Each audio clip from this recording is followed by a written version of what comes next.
Oi, gente. Eu fiz a enquete lá nos stories sobre um tema para falar aqui para vocês no IG e o tema escolhido foi os micro-influenciadores.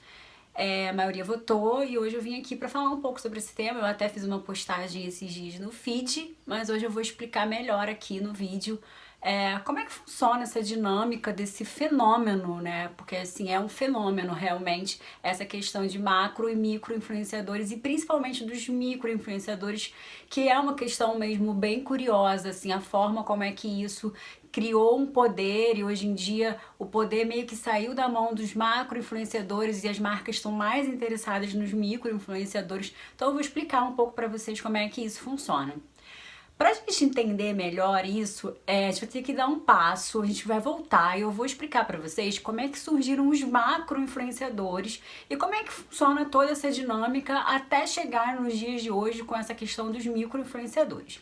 Bom, os macro-influenciadores, eles surgiram numa época em que o consumidor ele já estava bem descrente naquela questão da Xuxa que usa o hidratante Monange. Aquela fórmula já não funcionava mais. As marcas começaram a perceber que aquela força toda de colocar um ícone, uma celebridade, ela já começava a perder um pouco da credibilidade. A gente sabe que a Xuxa não usa hidratante Monange e isso começou a ficar muito óbvio.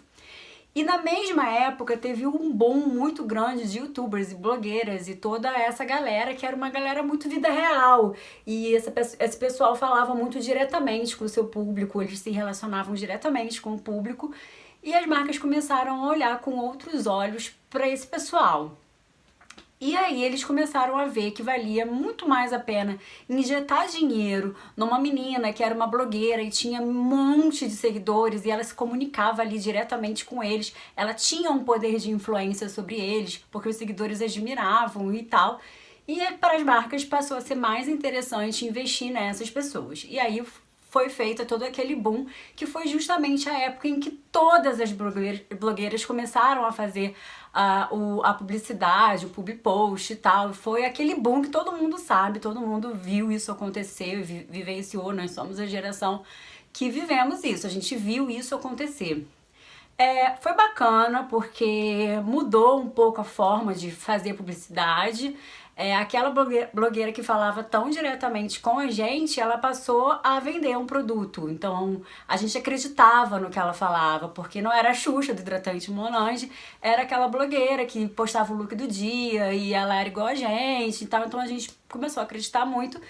Só que essa fórmula também foi se desgastando com o tempo, a partir do momento em que as blogueiras se tornaram super top blogueiras e essa fórmula já não funcionava mais, porque a credibilidade, assim como a Xuxa no hidratante Monange, ela começou a despencar um pouco. Então hoje em dia a gente sabe que, por exemplo, a Camila Coelho, ela não usa uma marca D, porque ela é muito top, blogueira.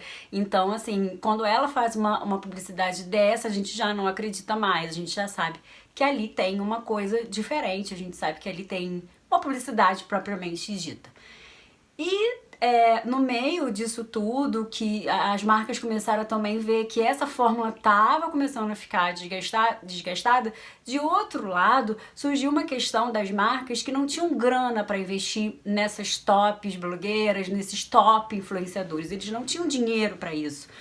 Ou até tinham dinheiro, mas eles precisavam atingir um nicho e ter um retorno mais garantido. E aí surgiram os micro-influenciadores, que é o pessoal que fala sobre um assunto muito específico para um público muito específico e um público muito fiel. Então o micro-influenciador, ele não tem aquele número todo que os macro-influenciadores têm. Eles têm números menores, mas em compensação ele tem um público extremamente engajado. Então imagina que a marca X que vende o cosmético X, ela não tem dinheiro para colocar numa top blogueira, mas ela vai lá e ela vê que existe um nicho de uma pessoa que ela fala para uma comunidade, que ela interage todo dia com aquela comunidade e que tudo que ela fala tem um super valor para aquela comunidade para ouvir ela e existe uma troca e sem querer ela faz publicidade todo dia sobre várias coisas da vida dela e as pessoas acreditam, a credibilidade dela tá super alta. Então essas marcas começaram a acreditar muito no poder dessas pessoas e houve um deslocamento de poder. Então, o poder que estava lá em cima, que uma hora foi da Xuxa, depois passou para as top blogueiras, ele agora muda de mão e ele fica no mesmo nível que o consumidor. Então, o consumidor, ele se sente muito seguro em comprar um produto que ele é vendido, ele é feito publicidade, ele é indicado, ele é analisado, ele tem uma resenha de uma pessoa que ela tá no mesmo nível que a gente. Isso eu tô falando muito na questão da publicidade, né? Mas na verdade o microinfluenciador, ele trabalha muito essa questão, às vezes ele nem vende nada, mas ele tá ali, ele conta o estilo de vida dele, ele passa uma experiência de vida e ele fala muito diretamente para esse público que é um público muito próximo. Então, uma coisa que eu acho super curiosa nessa questão dos micro-influenciadores e que eu fico, assim, sabe, surpresa e me deixa bem feliz, é o fato de que quando você vai numa top influenciadora, a gente tá falando de blogueiro, mas eu tô falando de influenciador de uma forma geral, e você vê que ele fez uma postagem, geralmente você lendo os comentários, você vê que os comentários são muito parecidos.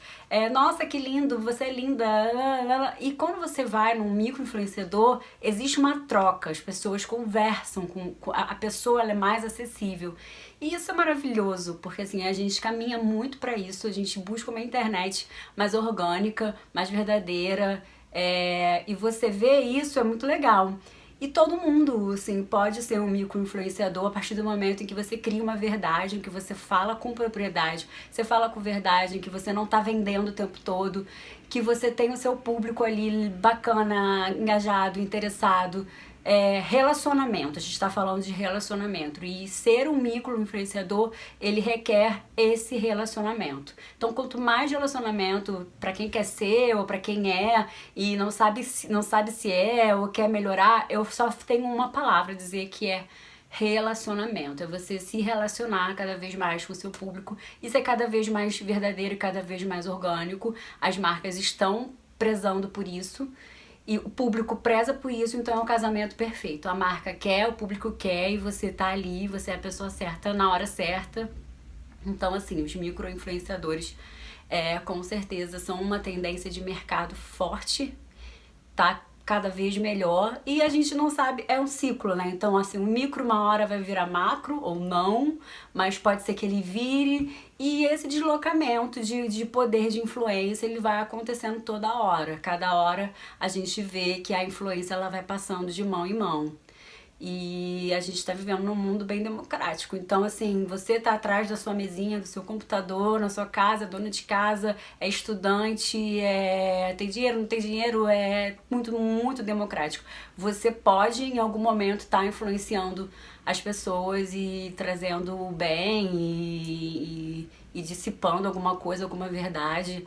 É uma tendência muito legal, assim, bem bacana do mundo digital.